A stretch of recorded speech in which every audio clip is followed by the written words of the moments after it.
Today I shall be taking up the second group of the plant kingdom, that is bryophytes. You know what is the first group?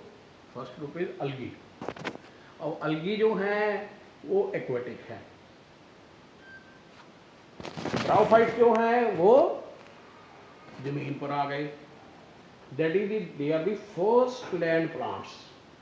लेकिन कहाँ पर? जहाँ पर moisture है. So they live on land but at moist places. बर्फ छोटे छोटे पौधे हैं, अलगी से थोड़ा तरक्की कर गए, पानी से बाहर आ गए, लेकिन इनको अभी भी मॉइस्चर की जरूरत है. एंड कहाँ मिलेंगे वो? छोटे छोटे पौधे हैं, बिल्कुल कोई वेस्कुलर टिश्यू नहीं है, रूट नहीं है, स्टेम नहीं है, लीफ नहीं है, अलगी से थोड़े से कॉम्प्लेक्स है. और ये मिलते हैं हमको जहां पर मॉइस्ट लैंड है. First land plants where there is moisture. अब सर ये पहला ही पॉइंट जो है, आप बताओ कि ये क्यों है वहां पर और इनको क्या बोलते हैं.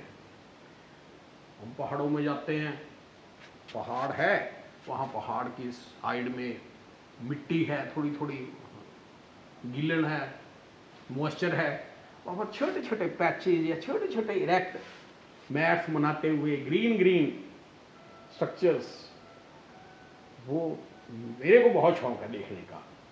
पर्टिकुलरली जब मैं हिल्स में जाता हूँ तो मैं इनको देखता हूँ in the form of patches, वो छोटे छोटे पौधे. So they live at moist places. They seldom grow in a height, much height, 15 centimetre से ज़्यादा नहीं होते. Exceptions are always there in biology. Dawsonia एक मॉस प्लांट है जो कि 60 सेंटीमीटर लंबा है, न्यूजीलैंड के अंदर मिलता है, तो वो तो आप एक्सेप्शन लिख देंगे. अदरवाइज जो हमारा पॉइंट है आज का वो ये है कि अलगी से इन्होंने थोड़ी सी तरक्की की है, थोड़ा सा इनके अंदर चेंज आई है बनावट के अंदर, स्ट्रक्चर के अंदर भी, रिप्रोडक्शन के अंदर भी, और ये हमें मॉइस्चर वाली जगह पर मिलते हैं. रेनी सीजन में अबंडेंट है, हिमालय में अबंडेंट है, हमें मॉइस्ट लैंड पर भी मिलते हैं. Walls of the old houses वगैरह, बैरन रॉक्स के ऊपर भी ये ग्रो करते हैं. और वहाँ पर तो इकोलॉजिकली बहुत ही इंपॉर्टेंट रोल है इनका, बिकॉज वहाँ पर ये सॉइल फॉर्मेशन में रोल प्ले करते हैं, ताकि इनके बाद दूसरे किस्म के जो प्लांट्स हैं, हायर प्लांट्स हैं, वो वहाँ पर आएँ और ग्रो करें, उनके लिए फेवरेबल वातावरण बनाते हैं. थोड़ी सी इंट्रोडक्शन दी है कि ये फर्स्ट लैंड प्लांट्स हैं और मॉइस्चर वाली जगह पर ये रहते हैं. अब सर मॉइस्चर की क्या जरूरत है और इनको क्या बोलते हैं? They need water for fertilization and they are called amphibians of the plant kingdom. अब जैसे फिश थी वो पानी में थी, उसके बाद नेक्स्ट ग्रुप फ्रॉग्स का, एम्फीबियंस. फ्रॉग्स वगैरह जमीन के ऊपर भी रहते हैं, पानी की जरूरत भी होती है फॉर द रिप्रोडक्शन. सो जिस तरह से फ्रॉग वगैरह के लिए टर्म हमने एम्फीबियंस यूज की थी, यहाँ भी हम टर्म एम्फीबियंस यूज करेंगे. They are the amphibians of the plant kingdom. So बेटे दो पॉइंट्स मैंने बताए हैं. एक तो ये फर्स्ट लैंड प्लांट्स हैं, मॉइस्चर वाली जगह पर रहते हैं, कारपेट्स वगैरह भी बनाते हैं, छोटे छोटे छोटे ग्रो करेंगे, कारपेट्स बन जाएंगे. And they are very very small plants and they are called amphibians of the plant kingdom. तो दो पॉइंट लेने के बाद अब हम चलते हैं नेक्स्ट पॉइंट की तरफ कि इनका बनावट कैसी होती है, इनका स्ट्रक्चर क्या है. So as drawn on the board over here, plant body is not differentiated. अरे भाई अलगी के अंदर क्या था? या तो फिलामेंट थे, या कॉलोनी थी, या थोड़ी बहुत शीट बन जाती थी, कोई रूट स्टेम लीफ नहीं था. तो इनके अंदर भी कोई रूट नहीं है, कोई स्टेम नहीं है, कोई लीफ नहीं है, लेकिन इनकी प्लांट बॉडी अलगी से थोड़ी सी कॉम्प्लेक्स है, मल्टी सेलुलर है, या तो वो फ्लैट है, प्रोस्ट्रेट ऐसे, just small patch like growing on the moist soil, या थोड़ा सा erect, small, very small. So plant body is not differentiated into true root, stem and leaves, and is called thallus, and it is fixed to the soil, or you can say substratum, by rhizoids. Rhizoids can be unicellular or multicellular. Plant body मैंने बताया है कि या तो क्या होगी, just prostate होगी, या क्या होगी, इरेक्ट होगी। इनके अंदर वेस्कुलर टिश्यू भी नहीं है। They are the non vascular plants, simplest plants, first land plants, amphibians. ये सारा इंट्रोडक्टरी पार्ट चल रहा है। अब हमने एक पॉइंट लिया कि ये जमीन पर आने वाले पहले पौधे हैं। इनके जो सेक्स ऑर्गन्स हैं, नेचुरली क्योंकि लैंड के ऊपर आ गए, उनको प्रोटेक्शन की जरूरत है। The sex organs are complex than the algae. They are multicellular and jacted. Male sex organ is called antheridium. नाम आया नया antheridium. And the female sex organ is flox shaped structure and is called archegonium. इनके अंदर jacket है और अंदर इनके gamete बनते हैं, क्योंकि जो मेन प्लांट है वो गमीट पैदा करेगा, इसलिए main plant in bryophytes is a gametophyte. और इनके जो सेल्स होते हैं उनके अंदर एक सेट ऑफ क्रोमोसोम्स होते हैं, इसलिए इनको बोलते हैं वन एंड।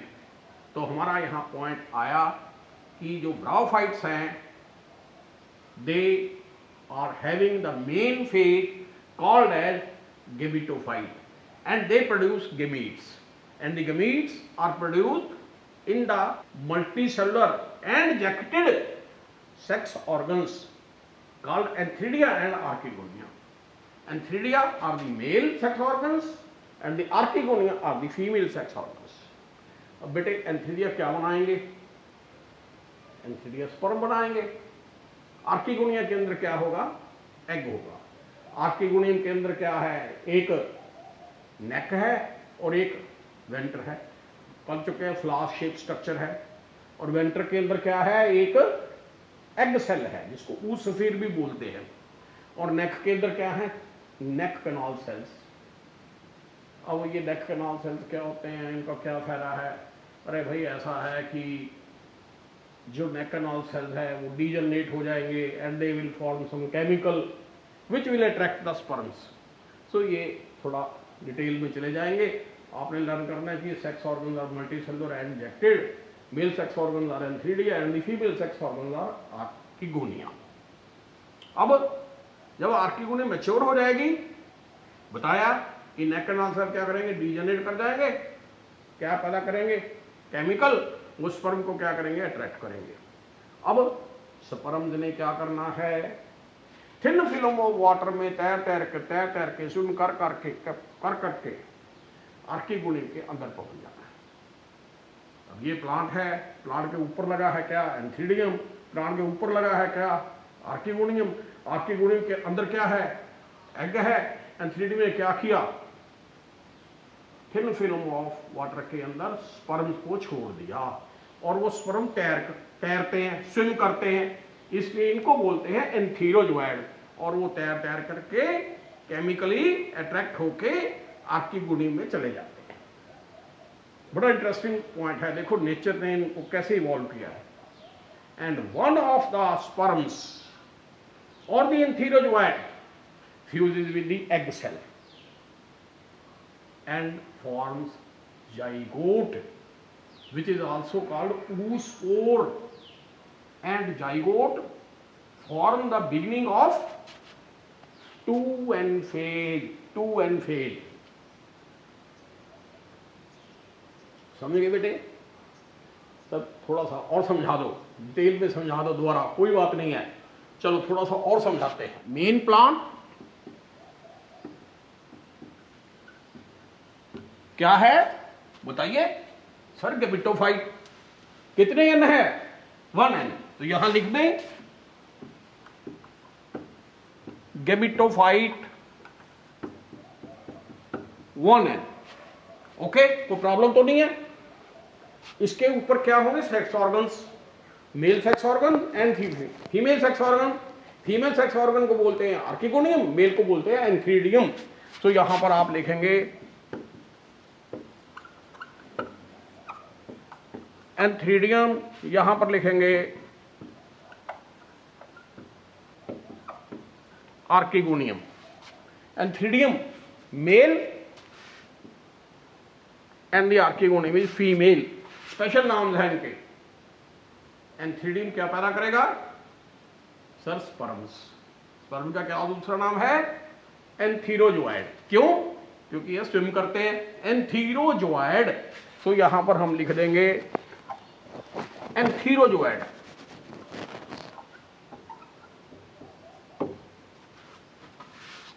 एंथीरोजोइड। और यहां पर हम क्या लिख देंगे? एग और ऊसफियर।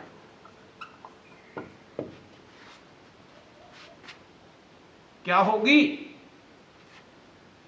जब ये थिन फिल्म वाटर में तैरेंगे, आर्किगोनियम मैच्योर हो जाएगी और एनसीसी और डीजनरेट हो जाएंगे, म्यूसिलेज बन जाएगी। वो केमिकली स्पर्म को क्या करेगी? अट्रैक्ट कर लेगी।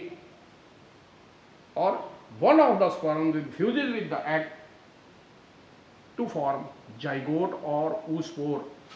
अब देखिए, इस प्रोसेस को बोलते हैं fertilisation.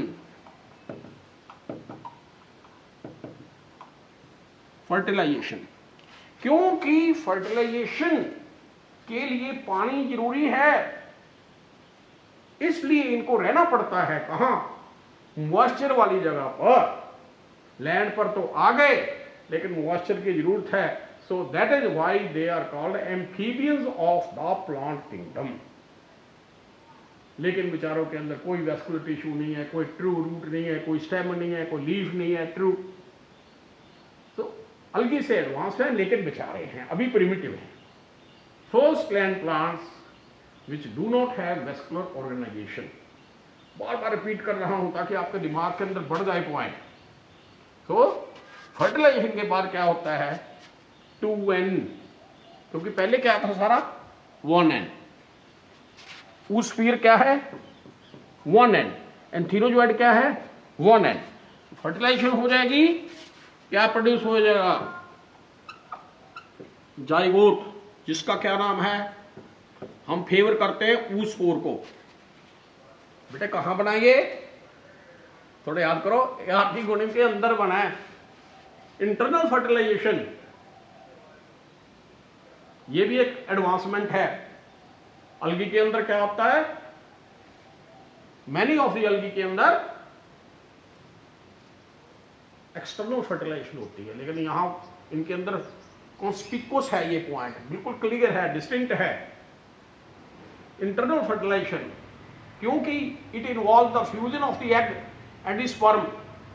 Sexual reproduction is called oogamy and the plants are oogamous. Oogamy is also a regular feature of bryophytes, and in fact it is a regular feature of all other plants after bryophytes.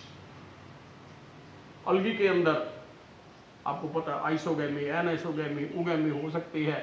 ओगैमी advance है तो इनके अंदर ओगैमी होती है।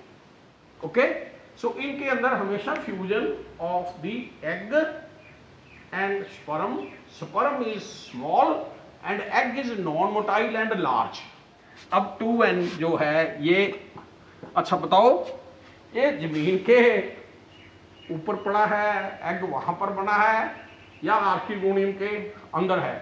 Sir अभी तो बताया था आपने आर्किगोनियम के अंदर है।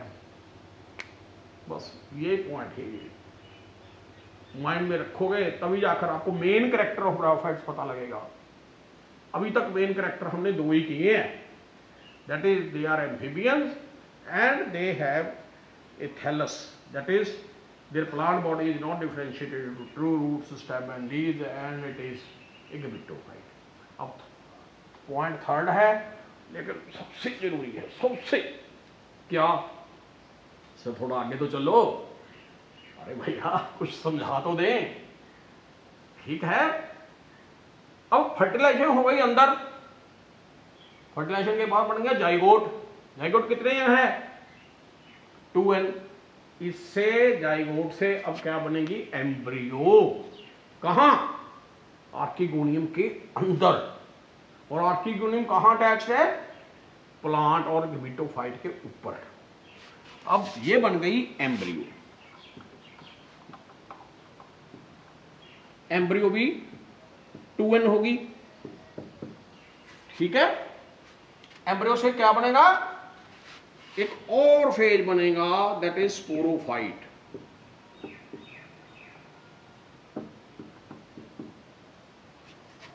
Sporophyte that is spore produce करने वाला। मेन प्लांट क्या है? गमीट पैदा करने वाला। तो बेटे ये है क्या? गैमेटोफाइट। ये गैमेटोफाइट, इसके ऊपर क्या लगी है? ये आर्किगोनियम। इसके अंदर क्या हो गई? फर्टिलाइजेशन। और क्या बन गया? जाइगोट। जाइगोट से क्या बन गई? एम्ब्रियो। एम्ब्रियो के द्वारा माइटोसिस होकर फर्दर होकर क्या बन गया? स्पोरोफाइट। ये गैमेटोफाइट, ये sporophyte. Sporophyte is a second generation in the life cycle and it is attached on the gametophyte. It is not free living, it is not independent. That is why sometimes it is also called sporogonium. अब sporophyte 2n है, इसमें क्या हो जाएगी? Meiosis. क्या बन जाएंगे? Spore. Spore गिर जाएंगे नीचे और क्या बन जाएगा दोबारा? फिर गैमेटोफाइट। तो यहां पर क्या हो जाएगी? मेयोसिस। मेयोसिस ये इवेंट है, दोनों को हम मिला देंगे, क्या बन गया? स्पोर। स्पोर कितने n है? 1n। उससे फिर बन गया प्लांट। ये क्या है? Gametophytic phase 1n। और ये क्या है? Sporophytic phase 2n।